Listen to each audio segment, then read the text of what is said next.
नमस्कार विद्यार्थी मित्रांनो, स्वागत आहे तुमचं आजच्या व्हिडिओमध्ये। चला तर व्हिडिओला सुरुवात करूया।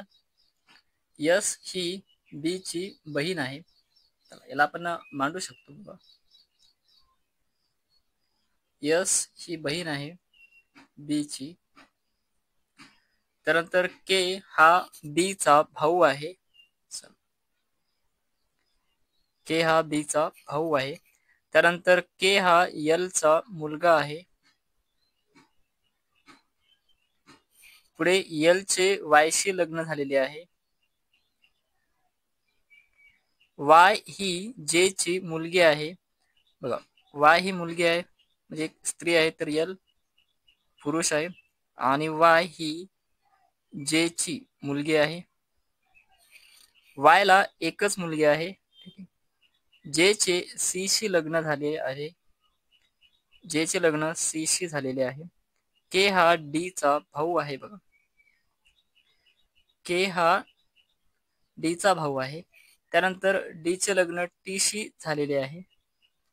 डी चे लग्न टी शी झालेले आहे। आता आणखी एक इथे वाय ला एकच मुलगी आहे। वाय ला एकच मुलगी म्हणजे कोणती असणार ती? यस। मग हे काय? बी हा मुलगा आहे, त्यानंतर डी सुद्धा मुलगा आहे, म्हणजे टी एक स्त्री आहे। आता यामध्ये आपल्याला जे आणि सी यांचे लिंग अजूनही माहिती नाहीत आणि या गणितावरून त्यांचे लिंग आपल्याला ठरवता येत नाही। म्हणजे जे प्लस किंवा मायनस या दोन्ही पैकी काही असू शकतो, हे आपल्याला ठरवता येत नाही।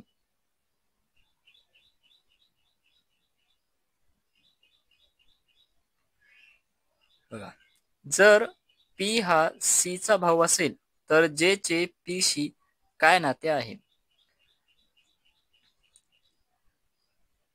जर सी हा पी चा भाऊ असेल, जर पी हा सी चा भाऊ असेल,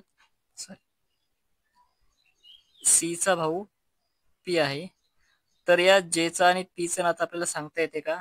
नाही, आपल्याला हे ठरवताच येत नाही, कारण जे आणि सी यांचे लिंगच आपल्याला माहिती नाहीत। म्हणजे याचा आन्सर काय येणार? ठरवता येत नाही। त्यानंतर आहे टी चे यस शी काय नाते आहे?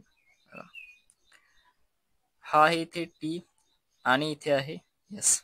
यसचा भाऊ डी आहे आणि भावाची पत्नी म्हणजे वहिनी, तर टी ही यसची वहिनी आहे।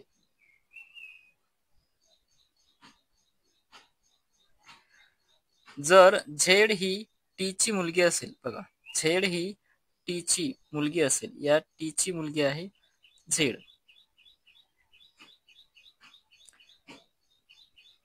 टी ची मुलगी झेड, तर बी चे झेड शी काय नाते आहे? बी चे नाते आपल्याला झेड शी सांगायचे। हा इथं आहे बी, मग बी चा भाऊ डी आहे आणि भावाची मुलगी, मग बी कोण येणार? झेडचा काका। तर या प्रश्नाचं उत्तर आहे आपल्या काका। धन्यवाद।